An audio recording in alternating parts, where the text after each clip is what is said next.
ನಮಸ್ತೆ ಎಲ್ಲರಿಗೂ welcome back to my YouTube channel. ಇವತ್ತು ನಾನೊಂದು ಟೀ ಟೈಮ್ ಸ್ನ್ಯಾಕ್ಸ್ನ ನಿಮ್ಮ ಜೊತೆ ಶೇರ್ ಮಾಡ್ತಾ ಇದ್ದೀನಿ. ತುಂಬ ಕಡಿಮೆ ಟೈಮಲ್ಲೇ ಸಿಂಪಲಾಗಿ ಹೆಲ್ದಿಯಾಗಿ ಮಾಡ್ಕೊಂಡ್ಬಿಡ್ಬೋದು. ಇದನ್ನು ಮಾಡೋಕ್ಕೆ ಮೊದಲಿಗೆ ನಾನಿಲ್ಲಿ ಶೇಂಗಾನ ಫ್ರೈ ಮಾಡ್ಕೊತಾ ಇದ್ದೀನಿ. ಲೋ ಫ್ಲೇಮಲ್ಲಿ ಇಟ್ಕೊಂಡು ಚೆನ್ನಾಗಿ ಕ್ರಿಸ್ಪಿ ಆಗೋವರೆಗೂ ಶೇಂಗಾನ ಫ್ರೈ ಮಾಡ್ಕೊಳ್ಳಿ. ಫ್ರೈ ಮಾಡ್ಕೊಂಡ ನಂತರ ಇದನ್ನು ಒಂದು ತಟ್ಟೆನಲ್ಲಿ ಹಾಕಿಬಿಟ್ಟು ಕಂಪ್ಲೀಟಾಗಿ ತಣ್ಣಗಾಗಕ್ಕೆ ಬಿಟ್ಬಿಡಿ. ಇದು ತಣ್ಣಗಾದ ನಂತರ ಮೇಲ್ಗಡೆ ಇರೋವಂಥ ಸಿಪ್ಪೆನ ರಿಮೂವ್ ಮಾಡ್ಕೊಳ್ಳಿ. ಸಿಪ್ಪೆ ರಿಮೂವ್ ಮಾಡೋದು ಬೇಡ ಅಂತಂದರೆ ನೀವು ಸಿಪ್ಪೆನ ಹಾಗೆ ಇಟ್ಕೊಂಡ್ಬಿಟ್ಟು ಕೂಡ ಈ ಸ್ನ್ಯಾಕ್ಸ್ನ ಮಾಡ್ಕೋಬೋದು. ನಾನಿಲ್ಲಿ ಸಿಪ್ಪೆನ ತೆಗಿತಾ ಇದ್ದೀನಿ. ಎಷ್ಟು ಕಂಪ್ಲೀಟಾಗಿ ಎಲ್ಲನೂ ತೆಗಿಬೇಕಂತಿಲ್ಲ, ಎಷ್ಟು ಹೋಗುತ್ತೋ ಅಷ್ಟು ಸಿಪ್ಪೆನ ತೆಗೆದುಬಿಟ್ಟು ಇಟ್ಕೊಳ್ಳಿ. ಈಗ ಇದನ್ನು ಮಾಡೋಕ್ಕೆ ಏನೇನು ಬೇಕು ಅಂತ ನೋಡ್ಕೊಂಬರೋಣ. ಮೊದಲಿಗೆ ಈ ರೀತಿ ಹುರಿದು ಸಿಪ್ಪೆ ತೆಗೆದಿಟ್ಕೊಂಡಿರೋವಂಥ ಶೇಂಗಾ, ಈರುಳ್ಳಿ, ಸೌತೆಕಾಯಿ, ಟೊಮ್ಯಾಟೊ, ರೆಡ್ ಚಿಲ್ಲಿ ಪೌಡರು, ಉಪ್ಪು, ಚಾಟ್ ಮಸಾಲ, ಅರಿಶಿನ ಪುಡಿ, ಕೊತ್ತಂಬರಿ ಸೊಪ್ಪು ಹಾಗೆ ಎಣ್ಣೆ. ಬನ್ನಿ ಇದನ್ನು ಹೇಗೆ ಮಾಡೋದು ಅಂತ ತೋರಿಸ್ಕೊಡ್ತೀನಿ. ಮೊದಲಿಗೆ ಒಂದು ಪಾತ್ರೆನ ಇಟ್ಕೊಂಡು ಪಾತ್ರೆಯಲ್ಲಿ ಸ್ವಲ್ಪ ಎಣ್ಣೆನ ಹಾಕ್ಕೊಳ್ಳಿ. ಎಣ್ಣೆ ಬಿಸಿಯಾದ ನಂತರ ಒಂದು ಸ್ವಲ್ಪ ರೆಡ್ ಚಿಲ್ಲಿ ಪೌಡರು ಹಾಗೆ ಸ್ವಲ್ಪ ಅರಿಶಿನ ಪುಡಿನ ಹಾಕಿ ಒಂದು ಸ್ವಲ್ಪ ಉಪ್ಪನ್ನು ಸೇರಿಸ್ಕೊಳ್ಳಿ. ಮತ್ತು ಕಡಿಮೆ ಅನಿಸಿದರೆ ಆಮೇಲೆ ಸೇರಿಸ್ಕೋಬೋದು. ಒಂದು ಸ್ವಲ್ಪ ಉಪ್ಪನ್ನು ಹಾಕಿ ಇದನ್ನು ಸ್ವಲ್ಪ ಎಣ್ಣೆಯಲ್ಲಿ ಫ್ರೈ ಮಾಡ್ಕೊಳ್ಳಿ.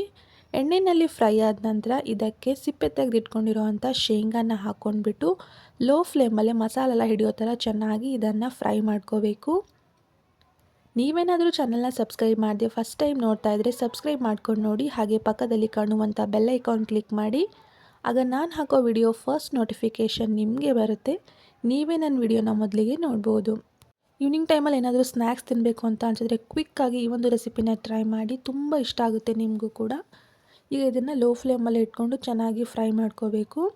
ಫ್ರೈ ಮಾಡ್ಕೊಂಡ ನಂತರ ನಾನೀಗ ಒಂದು ಬೌಲ್ನ ತೊಗೊಂಡಿದ್ದೀನಿ. ಈ ಫ್ರೈ ಮಾಡಿ ಇಟ್ಕೊಂಡಿರೋವಂಥ ಎಲ್ಲ ಶೇಂಗಾನು ಕೂಡ ಆ ಬೌಲ್ಗೆ ಟ್ರಾನ್ಸ್ಫರ್ ಮಾಡ್ಕೊತಾ ಇದ್ದೀನಿ. ಈಗ ನಂತರ ಇದಕ್ಕೆ ಉಳಿದಿರೋವಂಥ ಎಲ್ಲ ಮಸಾಲನೂ ಕೂಡ ಸೇರಿಸ್ಕೊಳ್ಳೋಣ. ಈಗ ಇದಕ್ಕೆ ಚಿಕ್ಕದಾಗಿ ಕಟ್ ಮಾಡಿ ಇಟ್ಕೊಂಡಿರೋವಂಥ ಈರುಳ್ಳಿ, ಸೌತೆಕಾಯಿ ಹಾಗೆ ಟೊಮ್ಯಾಟೊ, ನಂತರ ಈಗ ಇದಕ್ಕೆ ಮಸಾಲಾನ ಸೇರಿಸ್ಕೊಳ್ಳೋಣ. ಒಂದು ಸ್ವಲ್ಪ ಚಾಟ್ ಮಸಾಲಾನ ಸೇರಿಸ್ತಾ ಇದ್ದೀನಿ. ಚಾಟ್ ಮಸಾಲ ಆಪ್ಷನಲ್ಲು, ನೀವು ಬೇಕಿದ್ದರೆ ಸೇರಿಸ್ಕೊಳ್ಳಿ, ಇಲ್ಲ ಅಂತಂದರೆ ನಡೆಯುತ್ತೆ. ಚಾಟ್ ಮಸಾಲ ಹಾಕಿದರೆ ಸ್ವಲ್ಪ ಟೇಸ್ಟ್ ಚೆನ್ನಾಗಿ ಬರುತ್ತೆ. ಇಲ್ಲ ಅಂತಂದರೆ ಒಂದು ಸ್ವಲ್ಪ ನಿಂಬೆಹಣ್ಣಿನ ರಸನ ಹಾಕ್ಕೊಳ್ಳಿ, ನಡೆಯುತ್ತೆ. ಈಗ ಸ್ವಲ್ಪ ಖಾರದ ಪುಡಿನ ಸೇರಿಸ್ಕೊತಾ ಇದ್ದೀನಿ, ರೆಡ್ ಚಿಲ್ಲಿ ಪೌಡರು ಹಾಗೆ ಒಂದು ಸ್ವಲ್ಪ ಉಪ್ಪು. ಆಮೇಲೆ ಟೇಸ್ಟ್ ನೋಡಿಬಿಟ್ಟು ಕಡಿಮೆ ಅನಿಸಿದ್ರೆ ಮತ್ತೆ ಉಪ್ಪು ಬೇಕಾದರೆ ಒಂಚೂರು ಉಪ್ಪನ್ನೆಲ್ಲ ಸೇರಿಸ್ಕೊಳ್ಳಿ. ಈಗ ಸ್ವಲ್ಪ ಕೊತ್ತಂಬರಿ ಸೊಪ್ಪನ್ನು ಕೂಡ ಕಟ್ ಮಾಡಿ ಸೇರಿಸ್ಕೊತಾ ಇದ್ದೀನಿ. ಇವೆಲ್ಲವನ್ನು ಹಾಕಿ ಈಗ ಚೆನ್ನಾಗಿ ಒಂದು ಮಿಕ್ಸ್ ಮಾಡ್ಕೊಳ್ಳಿ. ತುಂಬ ಚೆನ್ನಾಗಿರುತ್ತೆ ಟೇಸ್ಟು. ನೀವು ಕೂಡ ಮನೆಯಲ್ಲಿ ಟ್ರೈ ಮಾಡಿ. ಕ್ವಿಕ್ಕಾಗಿ ಮಾಡ್ಕೊಂಬಿಡ್ಬೋದು. ತುಂಬ ಟೈಮ್ ಬೇಕು ಅಂತ ಏನಿಲ್ಲ. ಶೇಂಗಾ ಹುರಿದಿರೋದು ಆಲ್ರೆಡಿ ಇತ್ತು ಅಂತಂದರೆ ತುಂಬ ಕಡಿಮೆ ಟೈಮಲ್ಲೇ ಆಗಿಬಿಡುತ್ತೆ ಈ ಒಂದು ರೆಸಿಪಿ. ನೀವು ಕೂಡ ಇದನ್ನು ಮನೆಯಲ್ಲಿ ಟ್ರೈ ಮಾಡಿ. ಹೇಗಿತ್ತು ಅಂತ ನನಗೆ ಕಮೆಂಟಲ್ಲಿ ತಿಳಿಸಿ. ಫೈನಲಿ ಮಸಾಲ ಶೇಂಗಾ ರೆಡಿ ಆಯಿತು. ನೀವು ಕೂಡ ಮನೆಯಲ್ಲಿ ಟ್ರೈ ಮಾಡಿ, ಟೇಸ್ಟ್ ಮಾಡಿ.